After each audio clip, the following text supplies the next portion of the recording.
La guerrière et la flûte des glaces. Une histoire réalisée par les enfants, pour les enfants. Dans une contrée lointaine, un jour d'hiver, Olaf se promenait afin de trouver quelques branches pour la cheminée. Ce n'était pas pour lui, car il était fait de neige et ne craignait pas le froid, mais pour son ami Gabriel. « Allez, hop! Plus vite je commence, plus vite je termine, se dit-il pour se donner du courage. Olaf ramassait ses brindilles, quand subitement, un monstre terrifiant surgit du bois. Il était tout rouge, avec des cornes violettes. C'était Francisco. « Tiens, tiens, mais qui voilà ?» grogna-t-il. « Je m'appelle Olaf, » répondit le bonhomme de neige. « Dommage que tu ne sois fait que de neige, car je t'aurais bien mangé, » dit le monstre. « Mais à la place, je vais t'emmener avec moi dans mon monde pour que tu puisses faire mes corvées à ma place pour l'éternité. » Aussitôt dit, Francisco jeta un sort sur Olaf pour l'immobiliser. Ensuite, dans un vacarme assourdissant, il ouvrit un portail magique pour transporter son otage jusque dans son repère.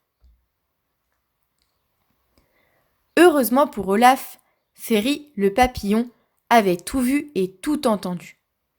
Aussitôt, il s'empressa de trouver Gabrielle la guerrière pour la prévenir. « Vite, vite, Gabrielle! Olaf a été kidnappé par Francisco! Il faut que tu ailles à son secours !» s'écria Ferry. « C'est horrible !» s'exclama Gabrielle. « Je pars à son secours tout de suite !» La guerrière s'empressa de partir dans la forêt, à l'endroit où Olaf fut vu pour la dernière fois. « Montre-toi, Francisco !» ordonna Gabrielle. Le portail s'ouvrit de nouveau dans un bruit effrayant pour laisser apparaître le monstre. « J'ai kidnappé ton ami !» se réjouit-il. « Et tu ne pourras rien faire. Depuis notre dernière rencontre, je suis devenu bien plus fort, car je maîtrise la magie. » Aussitôt dit, le monstre se mit à contrôler l'eau et la terre autour de lui afin de piéger la guerrière dans une immense flaque de boue. Lorsque Gabrielle se réveilla, elle put constater qu'elle était attachée dans une prison peu commune. En effet, cette prison n'était rien d'autre qu'une maison en feu, flottant dans les airs et accrochée aux arbres de la forêt par d'immenses cordes rouges. Tout semblait perdu. Cette fois, elle ne s'en échapperait pas.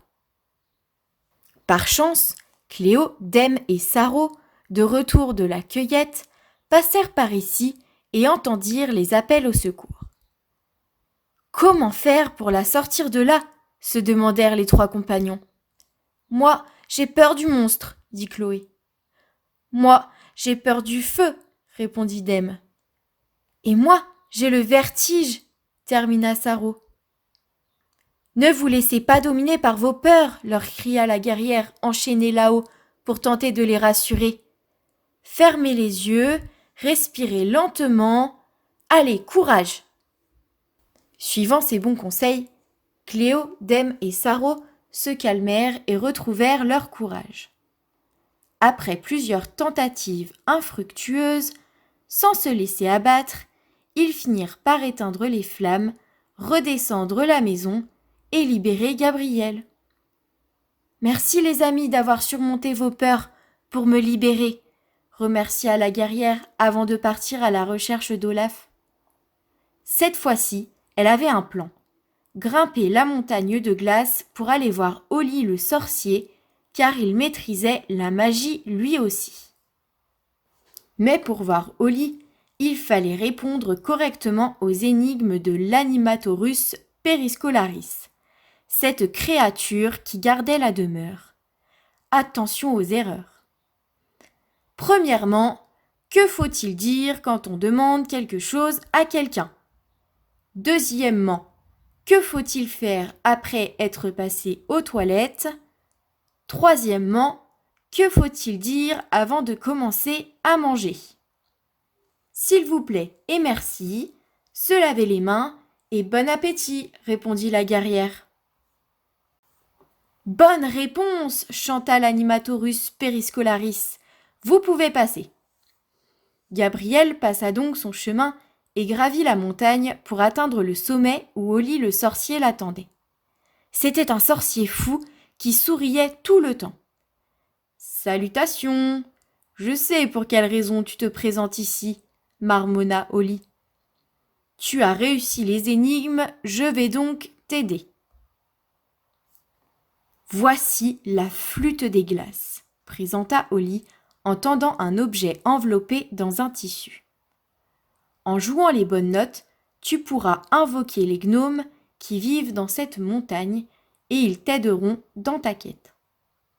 Maintenant, traverse le portail mystique pour rejoindre la demeure de Francisco et libérer ton ami, chuchota Oli.